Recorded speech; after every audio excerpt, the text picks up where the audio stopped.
Our next speaker, also I believe being currently mic'd up, is Mr. Ivan Matip, who is Communications Coordinator in the Department of Student Business Services. Howdy. All right. Thank you so much, guys. It's a pleasure to be here with you today. My name is Ivan Matip, and I represent the Student Business Services Department. And in the next few minutes, I'm going to share some important information with you guys about our role at the university, as well as the type of services that we provide. So what is our mission as a department of Texas A&M University? Our role pretty much centers around three things. First, we are here to help you resolve any type of issues that you may have with your student account. But we're also here to help you better understand your financial obligations to the university. There are many resources at your disposal, and it is our jobs to make sure that you know how to self-help so that you can save time and take care of other business. So we want you to know what those resources are, and then we're going to go over some of them here in the next few slides. The third thing that we do is we are the Aggie card office. That means your ID card, we are the office that printed for you, and I'm going to talk about it here in the next couple of slides. So as I said, your ID card is your official Texas A&M student ID card. You needed to have access to several buildings on campus in order to get your sports pass and many other reasons. So the first thing you need to do, every student needs to do to get their ID cards, is to visit the My Aggie Card website, myaggicard.tmu.edu, and then you submit a photo online. Once you submit a photo online, we're going to let you know if your photo was accepted or rejected. But let's say your photo was accepted, then two things are going to happen when it comes to picking up your ID card. The students that will be living in university housing in the dorms, they can pick up their ID cards with the housing packet as they're moving in. And that's a process that's ongoing right now. Many students are receiving their ID cards as we speak, those who started moving in the dorm since last week. Now, if you're a student that will be living off campus, then you will receive an email with a link to set up a date and time to pick up your ID card. We want to make sure that when you come to pick up your ID card at our office, that you respect all the safety rules and safety protocols that we have in place right now. Now, there's a different category of students that we call distance education students. Those are the students who are on another campus or who are just taking courses online. And there are special provisions for those students to receive their ID cards. And I want to start with the first step. Distance education students have to email the Aggie Card team at aggiecard@tmu.edu to say that they actually want an ID card. We do not automatically send it to you unless you let us know that you want it. And then those students are going to receive an ID card without a photo because we're going to mail it to them. We don't want to mail an ID card with a photo for security reasons. So we're going to mail an ID card like the one you're looking at the screen right now. And then if they still want an ID card with a picture, they have to actually set up an appointment to come and pick up that ID card at our office. Now, there are different categories of students, such as law school students and students in the Health and Science Center. Those students usually have a representative from their school that we communicate with, and that is the person that will pick up the ID cards for them. So depending on your situation, if you have any questions about the ID card process, be sure to contact us at aggiecard@tmu.edu. Now, I want to talk about assistantships and sponsored students. There are graduate assistants who are here for research or teaching assistants. If you have a question about the process and how being one of those students, you need to pay your tuition and fees, we refer you to your hiring department or the professor that you know should be taking care of your tuition payment and waivers. You have to communicate with them and make sure that the waiver has been applied to your student account.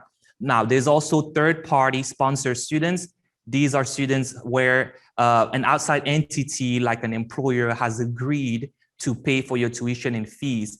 Please make sure that that sponsor sends a financial guarantee, a letter to our email address, ssb@tmu.edu. So depending on what category of student you're in, There's a specific provisions for you. Make sure you connect with us if you have any questions about that. Now I want to talk about billing and fees.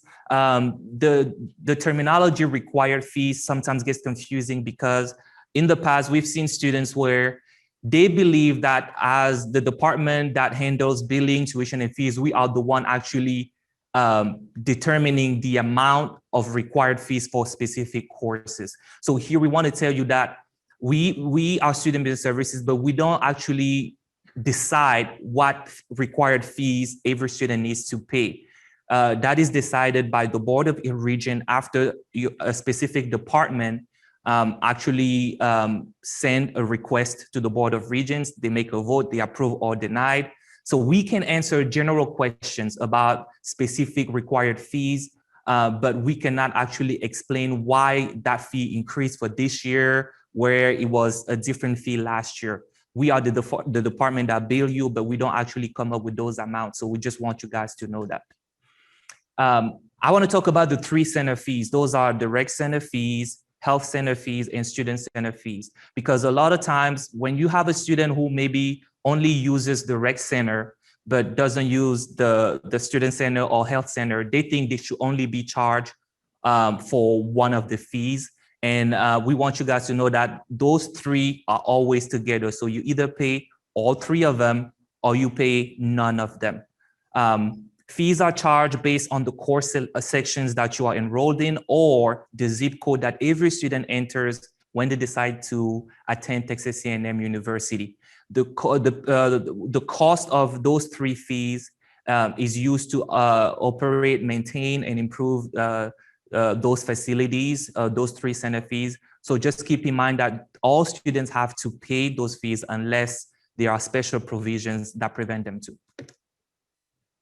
One of the things I also want to talk about is distance education differential tuition, because especially with last year and the pandemic, when everything moved to online, there were students that believed that they should not be charged certain fees because they're taking courses online. Now, what happened since last year, there are courses that are both online and in person. And what students must know is if you're taking a course that's in person, but you're taking the online version of it, you're still going to be charged those required fees because that course is also in person. The other factor that determines if you're going to be charged those fees is the zip code that you enter. If the university determines that the zip code where you're going to live is close enough to the facilities such as rec center, student health center, or student center or health center, if the course you're going to be taking, if you're going to be living close enough to use those facilities, then you're going to be charged those fees. Again, here, it's all on the case and individual situation for every student. So if you have questions about it, make sure you contact us visit our website or email us, and I'll share our email information later in the presentation. For everything else that you must know about required fees and the cost of those fees, please visit our billing and explanation page on our website, sbs.tmu.edu. Under billing and payment, there's billing and fee explanation page. It has all the fees that you must pay explained. Now, I want to talk about refunds. There are many reasons why you may be eligible for a refund. If there's an excess in financial aid, if you decide to drop a class that you had already paid for, or if there's an excess, an overpayment anywhere in your student account, you're going to be eligible for a refund. How do you get that money? Through Heartland ECSI. They are a partner of Texas A&M University. They collect your direct deposit information and then they issue the refunds on your behalf. So basically, the thing with direct deposit, it allows you to get your refunds automatically without you having to call SBS and asking, hey, where's my money? Hey, I'm expecting this refund. You don't have to do that with direct deposit. You sign up, and whenever there's a refund, that money is going to be automatically deposited in the account that you connected for direct deposit. You connect that account with what we call the Heartland key. So you guys, as soon as you enroll, you receive an email from Heartland ECSI. It's a welcome email, and that welcome email has your Heartland key. It's like a unique code that you use to connect direct deposit information. If you don't have that Heartland key, you can contact SBS or you can contact Heartland ECSI's customer service. Now, I want to talk about payments because this is like the most thing, because is the main thing that we do. We assist you in how to make payments and any questions that you may have about it. So as of August 3rd, the beginning of this month, our department switched to a new payment system. That's like the first time in almost 10 years that we have a new payment system. And that new payment system came with robust features, upgrades, just to make your payment experience better. For example, in the past, we did not accept Visa credit cards for online payments. Beginning this fall, we have been accepting those Visa credit cards because it was a problem for a lot of students. With the new payment system, you have access to clear account summaries, you have access to detailed information. So usually when you look at your bill, it has all the charges, details of those charges, where they come from, the amounts, and usually just by looking at your bill, you will have many questions answered. However, if you have more questions about it, you can always contact us. Now, with the new payment system, we were able to come up with great tutorial videos that you can access from our website by going to billing.tmu.edu. We have tutorial videos about how to add an authorized user. If you know that someone else ordered, like a parent or a spouse or partner, anybody other than yourself, we need to make payments on your behalf. This person has to be an authorized user. We have tutorial videos that show you how to add an authorized user, how to sign up for the payment plan, or how to make a payment in full. So I encourage you guys to go and check out those videos from billing.tmu.edu. Also, payment methods. We encourage you guys to submit your payments online. And if you want to submit a payment online, there's two ways. The first one is through electronic checks or ACH payment, and that one is free. You enter your routing number, account number, you can save that payment method for future payments. But if you don't want to do that, you can also use a credit card for online payments. But any credit card payment would incur a 2.25% service fee. Now, if you want to make a payment in person, we have a drop box located on the west side of the General Services Complex. You can drop personal checks in an envelope, cashiers, and money orders. You can mail a payment. Our payment mailing address is on our website, sbs.tmu.edu, or you can wire a payment from bank to bank, domestically and internationally. So you have options when it comes to how to make a payment. It's up to you. You can choose the most efficient, which is online, and we encourage you guys to do that. Payment due dates. Our due dates are always posted on our website, sbs.tmu.edu. So please visit our website, and the due dates are there. For every semester, we always post them for you guys to see.